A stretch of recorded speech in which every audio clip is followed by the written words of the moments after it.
my father's death and the 6 weeks up to my father's death was probably the most formative time in my life.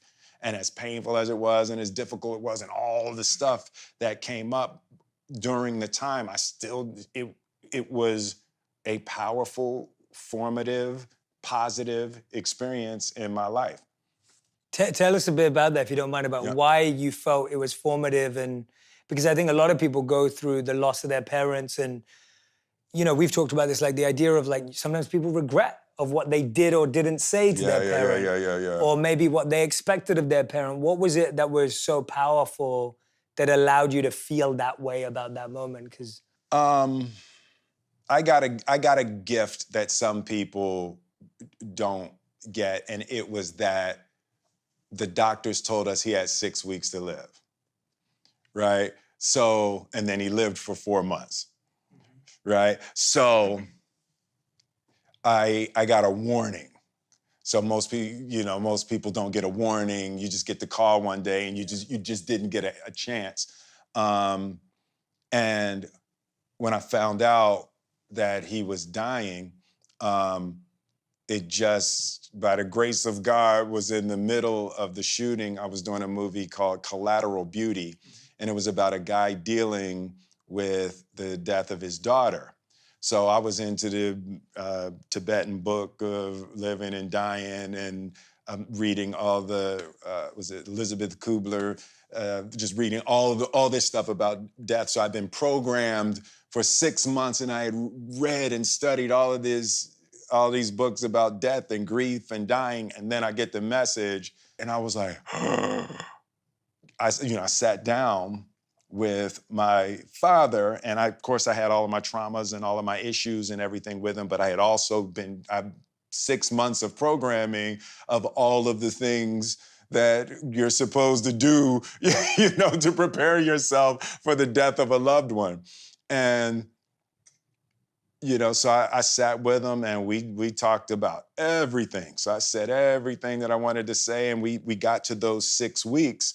And when we got to those 6 weeks,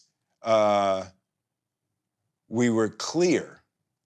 But then he lived for another 3 months. So what happened was every meeting, every time I saw him, I was flying back to LA, but every time I saw him, was like, oh, thank God. yeah. And then every time we said goodbye, we made sure we said a good, thorough, full goodbye, because we knew at any moment it could actually be the last goodbye, right? But the lesson was, it's always like that. When we say goodbye, we can't know if this is the last time we will ever see. You should never greet someone casually or say goodbye to someone casually. And that lesson came from that experience. Every moment was so rich. Every time we saw each other, it was, and every time we said goodbye, we made sure it was a good, thorough, full goodbye. But that's how you're supposed to live every day anyway. Every time you leave your house could be the last time. You're supposed to be in the richness of your hellos and goodbyes and thank yous, And, so I learned that lesson with my father. And then when he passed, it was easy.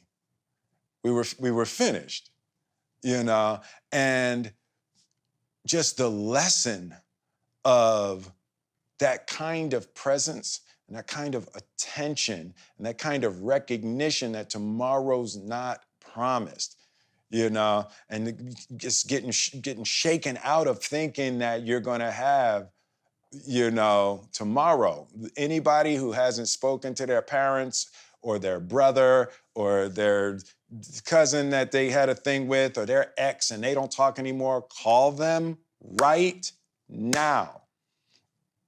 You just don't think you're gonna have a chance to call them to tomorrow or next week. And it's like that opportunity with my father changed every relationship in my life. I've cleaned all of the relationships in my life to no regret. I do not want someone to be gone and I wish I had and wish I could have. And all, I'm not doing that in my life.